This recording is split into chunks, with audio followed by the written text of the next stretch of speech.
The first sign that something was wrong wasn't a missile strike. It was silence. A Russian command post was waiting for updates from the front, updates that never arrived. Units stopped reporting. Drone feeds vanished. Entire sectors of the battlefield seemed to go dark at the same time. At first, officers assumed it was another communications failure.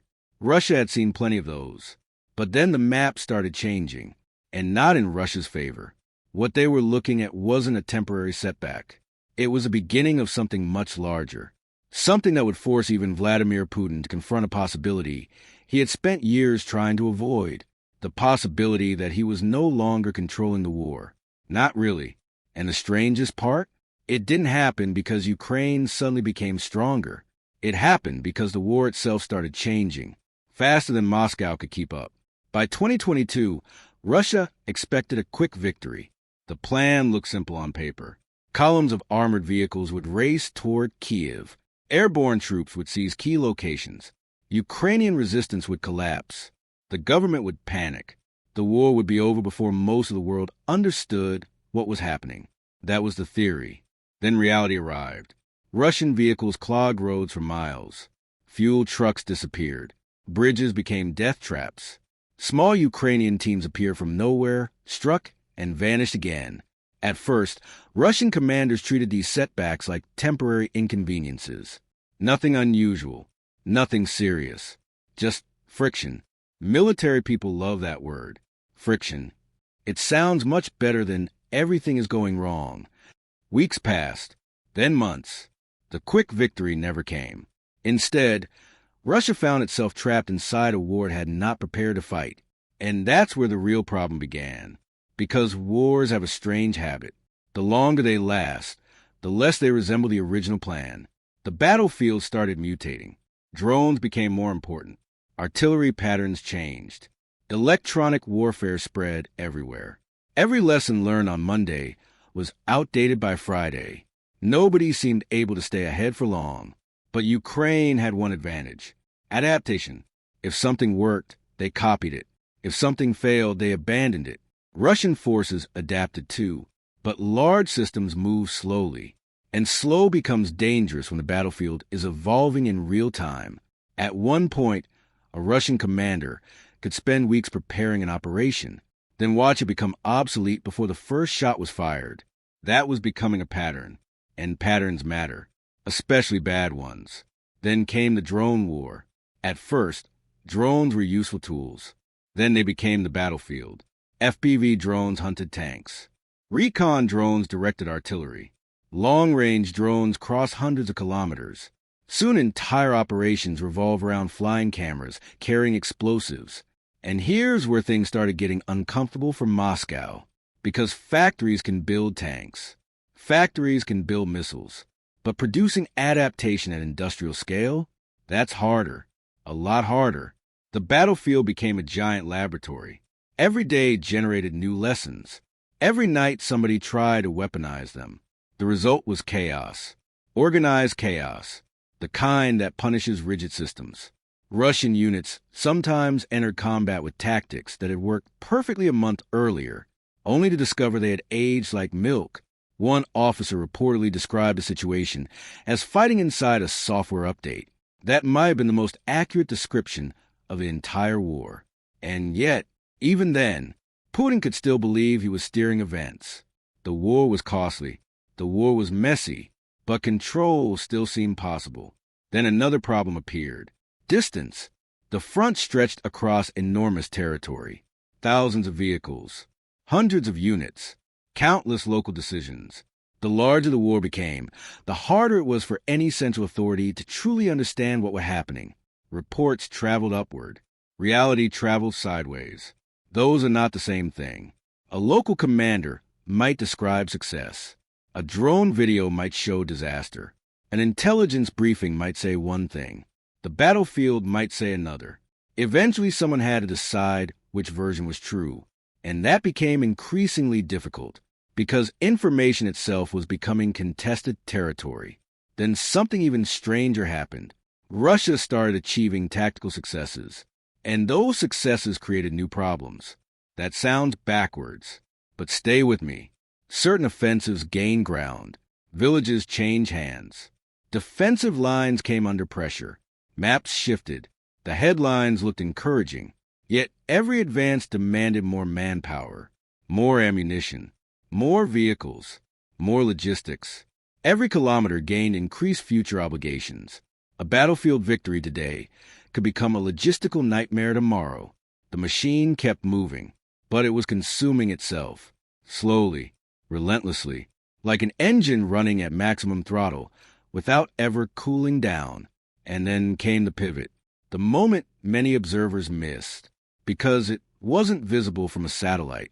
It wasn't visible from a trench. It wasn't even visible from the Kremlin.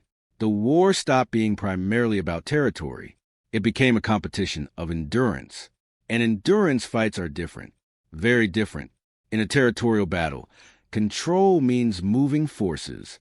In an endurance battle, control means sustaining systems, factories, supply chains, recruitment, training, repair networks, electronics production, economic resilience, political patience. Suddenly, the front line wasn't the front line anymore. The real battle stretched thousands of kilometers behind it. A drone assembled in a workshop, a shipment delayed by sanctions, a damaged radar, waiting for parts. These became strategic events. And once that happened, no single leader could directly control outcomes, not even Putin, because the battlefield was no longer the main driver. The system was. That realization arrived slowly, almost invisibly, like a crack spreading through glass. Then came Kursk. Ukraine's cross-border operations shocked observers for one simple reason. They challenged assumptions. For years, many believed Russia's borders were effectively untouchable. Then Ukrainian forces demonstrated otherwise. Suddenly, Russian territory itself entered the conversation. That was awkward, very awkward, not because territory was lost. Territory can be regained. The problem was psychological. The image of absolute control suffered damage, and images matter. Governments spend enormous effort creating them. Losing them is expensive. The reaction inside Russia revealed something important. Questions started appearing. Questions about preparedness. Questions about intelligence. Questions about command decisions. Questions about warning signs. Questions nobody likes hearing during wartime, especially not repeatedly. Meanwhile, the drone attacks continued. Some targeted infrastructure. Others targeted military facilities. Others simply forced Russia to spend money defending enormous areas. That's another cruel feature of modern warfare. Sometimes success isn't destruction. Sometimes success is forcing your opponent to remain permanently nervous. A drone doesn't need to destroy a refinery every time. Sometimes it only needs to make people wonder if it might. That uncertainty spreads. Security costs rise. Defensive resources get redistributed. Command attention gets divided. The battlefield expands again, and control becomes harder, not easier. Then the manpower issue returned. Again, it always returned. Recruiting soldiers is one thing. Replacing experienced soldiers is another. Training takes time. Combat experience takes longer. Units rotate. Veterans leave. New personnel arrive. Knowledge leaks away. Not all at once. Just enough to matter. Over time, a commander can replace numbers. Replacing experience is like trying to rebuild a library after a fire. You can buy books. You cannot instantly replace history. By now, something unusual was happening. The war had developed its own momentum. Operations generated consequences. Consequences generated reactions.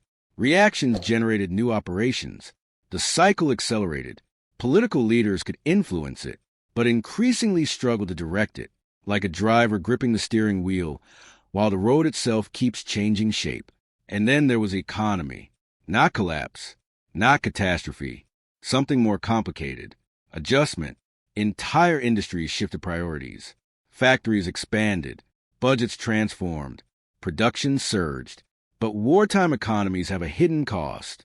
The longer extraordinary measures continue, the more normal they become. And once they become normal, reversing them gets complicated, very complicated. The war was no longer an event. It was becoming infrastructure. That realization worried many analysts, because infrastructure tends to persist, even when nobody wants it to. Meanwhile, soldiers on both sides continued adapting. New drone tactics appeared. Countermeasures followed. Countermeasures followed those. The cycle never stopped. 1 week a weapon seemed revolutionary. A month later it looked ordinary. 6 months later it looked outdated. Imagine trying to centrally manage that process. Now imagine doing it across thousands of kilometers, while fighting a war, while managing an economy, while navigating sanctions, while maintaining political stability. That's the scale of the challenge. And it explains why control started slipping. Not dramatically, gradually, the dangerous kind. The kind people notice only after it has already happened. Then came another uncomfortable reality. Nobody could accurately predict the ending anymore. Not Russia, not Ukraine, not Western governments, not military experts. Predictions age badly. Again and again, confident forecasts became museum exhibits. Every certainty eventually met a drone, or an artillery strike, or a logistical surprise, or simple human stubbornness. That's when wars become dangerous, when nobody fully understands them anymore. And this war increasingly fits that description.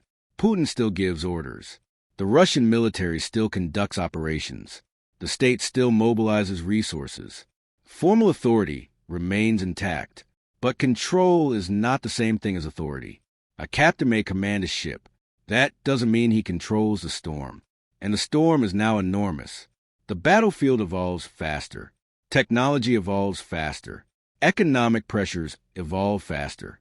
Political consequences evolve faster. Every solution creates fresh complications.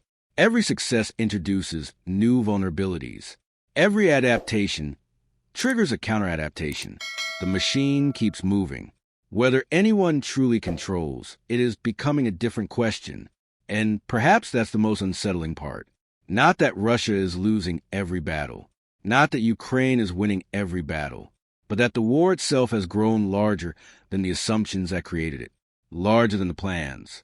Larger than the predictions. Maybe even larger than the people directing it. Tonight, somewhere along the front, drones are already airborne. Commanders are already making decisions. Operators are already staring into glowing screens. Some of those choices will matter tomorrow. Others will matter months from now. Most people won't hear about them until much later, if they hear about them at all. And somewhere above all of it sits a simple question, one that becomes harder to answer every year this war continues. Is Putin still controlling the war? Or is he now managing a process that has begun controlling itself? The battlefield hasn't answered yet, but it hasn't sounded very reassuring lately.